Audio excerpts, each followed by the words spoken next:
હું આ તબક્કે સુરત હું સોશિયલ મીડિયા મારફતે હું સૌનો આભાર માનવા અહીંયા આવ્યો છું કે નવનીતભાઈને જે ન્યાય મળ્યો અને સમસ્ત કોળી સમાજ એ જે ન્યાય અપાવવાના પ્રયત્ન કર્યા અને ખાસ કરીને હું આભાર માનીશ આ સોશિયલ મીડિયામાં જે યુવાનોએ અને ખાસ કરીને ભાઈ શ્રી ઝાલાભાઈ હોય, સનીભાઈ હોય, વિશાલભાઈ હોય કે આવા સંગઠનોમાં જે રીતે સમાજને ઉપયોગી બન્યા એ રીતે ઉપયોગી બનીને આજે આપણે સમાજને એક ન્યાય મળવાના ન્યાય મળ્યો એ બદલે હું સંગઠનોને અને યુવાનોને 18 વર્ણનો ખૂબ ખૂબ આભાર માનીએ છીએ.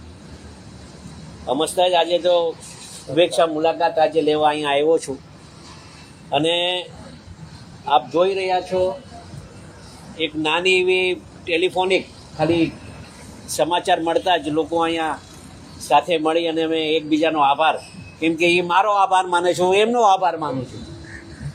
પણ ભવિષ્યમાં ક્યારેક આવો બનાવ બને ત્યારે આ રીતે જ હંમેશા સમાજ એકત્રિત થઈ અને સાચી દિશાએ કામ કરવાના હર હંમેશ માટે આપણે પ્રયત્ન કરીએ.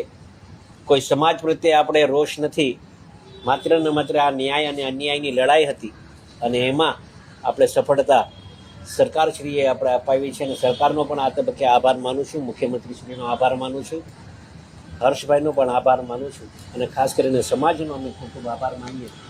દરેક યુવાનોનો અમે ખૂબ ખૂબ આભાર માનીએ છીએ, મંત્રીશ્રીઓનો આભાર માનીએ છીએ, ધારાસભ્યશ્રીઓનો આભાર માનીએ છીએ અને સમાજના દરેક આગેવાનોનો અમે હાથ જોડીને ખૂબ ખૂબ આભાર માનું છું. નવનીતના વિષય નવનીત થકી અને આપણે આગેવાનો થકી અમે આભાર માનીએ છીએ.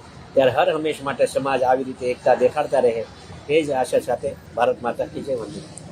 ઘરની વીજળી સ્વયં બનાવવા આદિ સે સોલારનો સંપર્ક કરો.